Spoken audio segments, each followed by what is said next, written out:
Bismillahirrahmanirrahim. Assalamualaikum warahmatullahi wabarakatuh. Halo semuanya, perkenalkan nama saya Alia. Di video kali ini saya ingin berbagi cerita nyata tentang fenomena sosial yang saya alami sendiri sebagai mahasiswa dari desa yang merantau ke kampus yang ada di kota besar. Cerita ini bukan hanya tentang tantangan, tetapi juga bagaimana teori sosial yang membantu saya memahami situasi yang sedang saya hadapi. Baik teman-teman, langsung saja ya. Dari fenomena lapangan yang saya alami, yaitu ketika itu saat pertama kali saya masuk kuliah, saya merasa sangat asing di lingkungan kampus yang begitu berbeda dengan tempat tinggal saya, yaitu tempat saya tumbuh di kampung halaman saya. Teman-teman yang terbiasa menggunakan laptop sejak SMA, sedangkan saya baru saja mengenal laptop di dunia perkuliahan. Kemudian mereka sangat percaya diri dalam forum kelas, forum diskusi ketika berada di dalam kelas.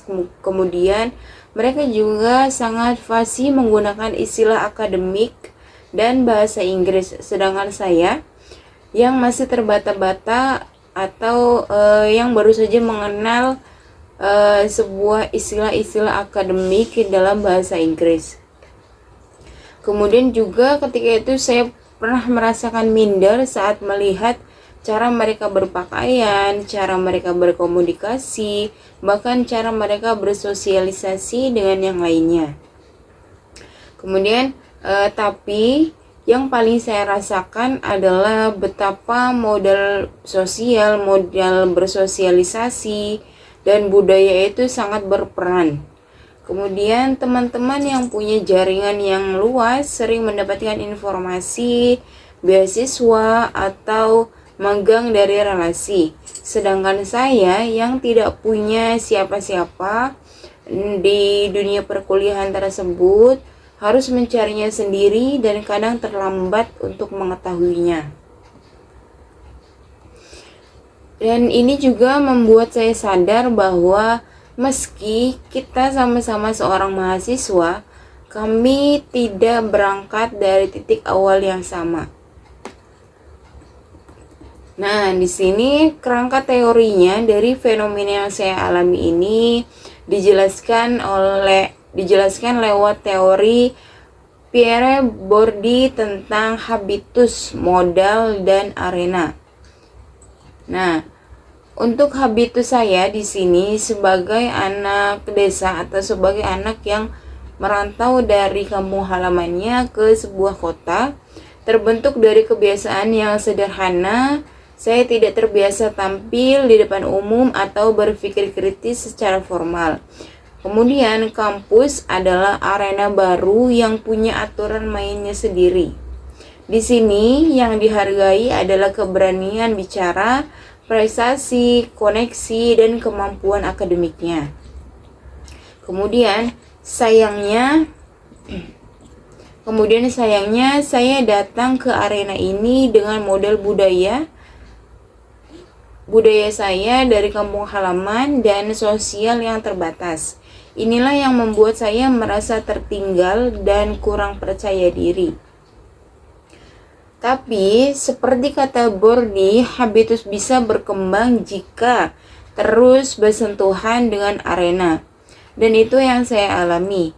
Lama-kelamaan saya mulai beradaptasi, mulai terbiasa, kemudian mulai ikut organisasi dan membangun jaringan saya sendiri. Kemudian kemungkinan solusi dari permasalahan yang saya alami, dari pengalaman saya, ada beberapa solusi yang bisa dilakukan agar mahasiswa dengan latar belakang seperti saya tidak merasakan terpinggirkan oleh situasi. Yang pertama yaitu ada pendampingan mahasiswa baru. Kampus bisa menyediakan program mentoring atau pendampingan dari mahasiswa senior untuk membantu adaptasi mahasiswa baru yang tumbuh di sebuah desa seperti yang saya alami.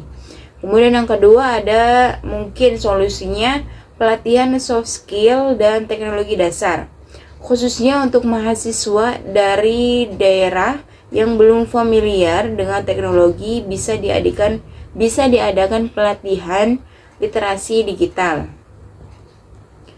Kemudian juga ada yang ketiga, transformasi informasi beasiswa dan kesempatan. Kampus juga harus aktif menyebarkan informasi tanpa memihak kelompok tertentu. Ada juga membangun kesadaran inklusivitas mahasiswa perlu diberi ruang untuk menghargai perbedaan latar belakang, bukan menertawakan atau meremehkan.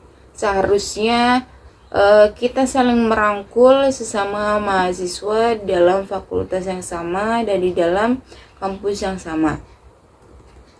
Oke, teman-teman semua, itulah cerita saya. Saya percaya bahwa setiap orang bisa berkembang selama diberikan ruang dan kesempatan.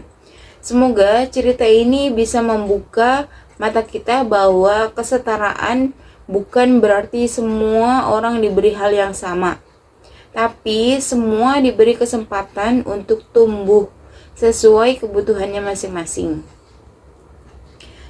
Terima kasih yang sudah menonton video saya kali ini. Kurang lebihnya mohon dimaafkan. Wassalamualaikum warahmatullahi wabarakatuh.